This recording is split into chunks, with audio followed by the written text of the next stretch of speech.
Hi, my name is Greg Pakis. I've written a short story called The Lonely Australian of the Asian Night. It's a crime and travel genre. You can buy it online or see the book trailer up there. I am an Australian author and filmmaker and occasional actor. I've written the soon-to-be-released horror novella The Regressor and the erotic horror novella He and Memoir of a Suburban Hoe-Bo, which is also soon to be released, which is partly an account of when I lived out of a van in Melbourne.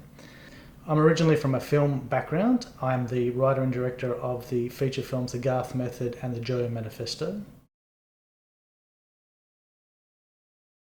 The Lonely Australian of the Asian Night is about an Australian man who hides in a Cambodian hotel room from local police.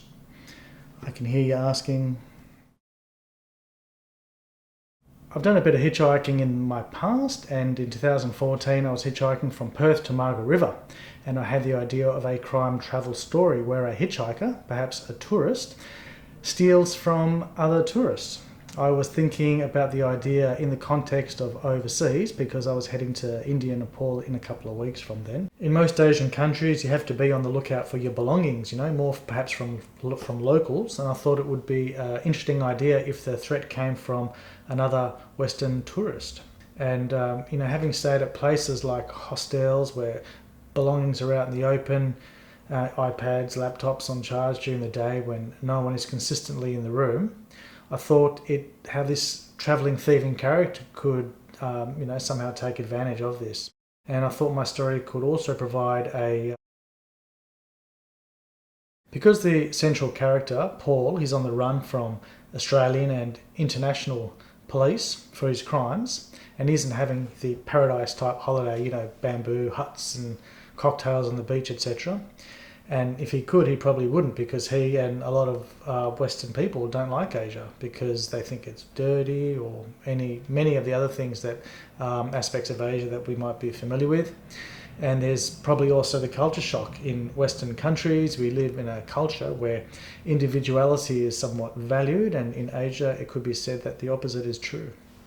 Also, Paul is travelling alone, as I have mostly done, and when you travel on your own, there can be a sense of isolation. You don't have the buffer of travelling with friends who are constant reminders of what your identity is back home, and you're condemned to be free, and there can be an anxiety about that.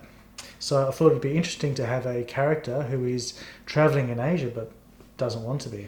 Also, the character Paul is travelling with little or no money, and now that adds another level of discomfort. And he's in a good way. He's a bit lost in life. The Lonely Australian of the Asian Night is also the story of, as I grew older, I got a deep understanding of what youth was, and I thought about people that I had known that had unravelled with time, and I wondered why this happens. Perhaps there's some law of entropy, and that people that don't put the effort in to stop or slow it unravel with it. And this is definitely the case with Paul. When he was younger in the story, he had a sense of optimism because everything came to him easily. Then the loss of a fit body, the development of bad habits, and his friends having fallen away all pulled the rug from under his feet. And no family of Paul is mentioned in the story, and he wonders what his ex-boxing coach, who was a father figure of sorts, would think of his current state. And even if you're an Australian, it can be a foreign land. Since my early 20s, I hitchhiked, driven many times through parts of Australia, and though it's a beautiful place, it's also very scary. And I thought at the beginning of the story, if I had the character eluding police around Australia, the ugliness and the emptiness of the outback could reflect his desperate state of mind. What's it similar to? The Lonely Australian of the Asian Night bears a resemblance to the novella and the movie Wake in Fright by Kenneth Cook, in how a city dweller experiences desperateness and isolation in the Australian outback.